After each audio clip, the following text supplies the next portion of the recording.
Eu não sei se a gente pode dizer que o fato de chegar a quadros dissociativos, nós estamos em um longo tempo, um longo período, às vezes de longos anos, de um transtorno do estresse pós-traumático.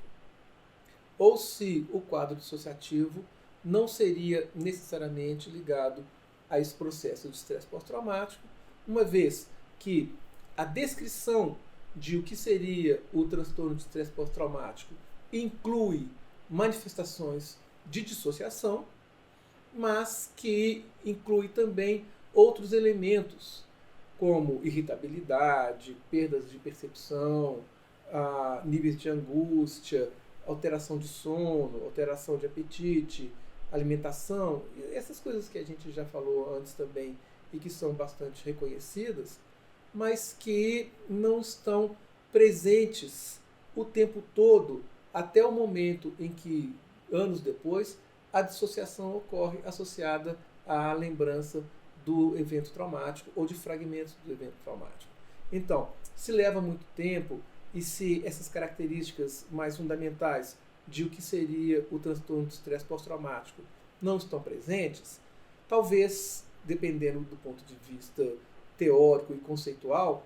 esse quadro dissociativo não esteja ligado ao transtorno de estresse pós-traumático. Mas, dependendo do ponto de vista, pode ser considerado um longo período de transtorno de estresse pós-traumático que leva a esse quadro dissociativo mais intenso. De um modo ou de outro, eu vou apresentar um modelo, um diagramazinho sobre o que seria o trauma, para a gente poder aprofundar mais em o que é esse transtorno do estresse pós-traumático. Seja ele algo que perdura até esses momentos dissociativos, seja ele algo menos demorado e que não esteja necessariamente ligado ao fenômeno da dissociação. Isso vai variar de acordo com autores e de acordo até mesmo com a maneira como a gente lida com o nosso conhecimento de o que é o ambiente psíquico e de que é o trabalho clínico. A gente vê, dentro da teoria que a gente está utilizando no nosso trabalho, que o trauma é uma falha no ambiente. Uma falha significativa, ao ponto de apresentar uma ameaça à consistência do ego e, em função disso, o ego não ser capaz de utilizar dos seus mecanismos de defesa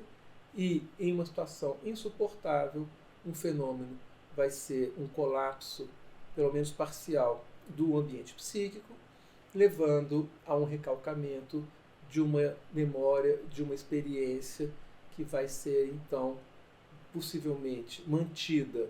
parcialmente sob controle, mas que vai continuar se manifestando por meio de sintomas. Então, primeiro, há uma falha no ambiente, e essa falha no ambiente leva a uma angústia elevada.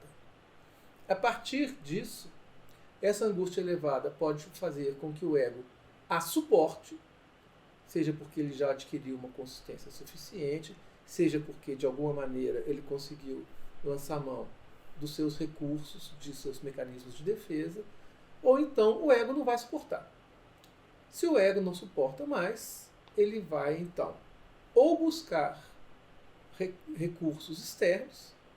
ou seja, pode ser que haja pessoas no ambiente que vão acolher imediatamente, que vão se oferecer ou que vão também ser possíveis de serem acessadas, e isso impede, então, que o trauma se estabeleça. O que isso significa? Significa que mesmo que o ego não suporte, ele pode contar com apoios, com suportes de terceiros,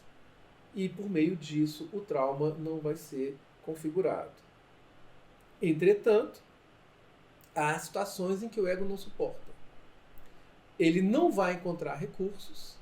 os mecanismos de defesa não vão ser suficientes, as suas ações, as suas reações frente ao que está acontecendo não são efetivas,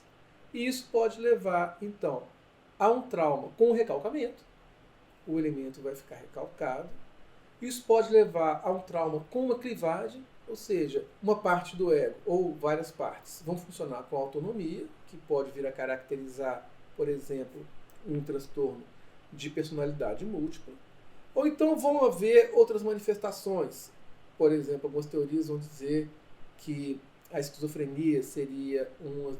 das manifestações possíveis de experiências traumáticas insuportáveis que o ego não conseguiu elaborar, para as quais ele não encontrou recursos. Seguindo esse fluxo desse diagrama que eu trago,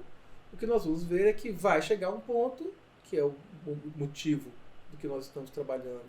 neste curso, vai chegar em ponto que o trauma realmente se configura. E, do meu modo de entender, tendo sido configurado um trauma, vai haver um transtorno de estresse pós-traumático. O caso de haver um transtorno de estresse agudo, que vai arrefecer com prazo menor do que 30 dias, para mim não é suficiente para explicar o fato de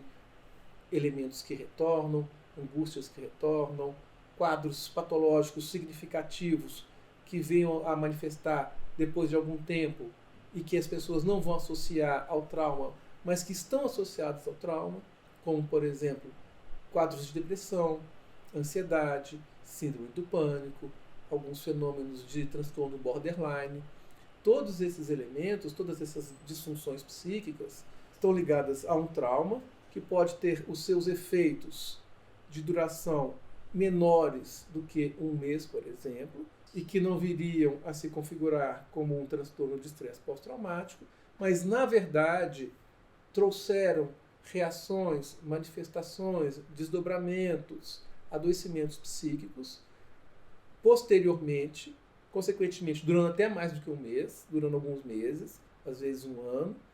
e que trazem um adoecimento, uma dor, um comprometimento na saúde socioafetiva da pessoa que viveu o trauma. Então, para mim, haverá sempre um quadro de estresse pós-traumático após a vivência do trauma específico.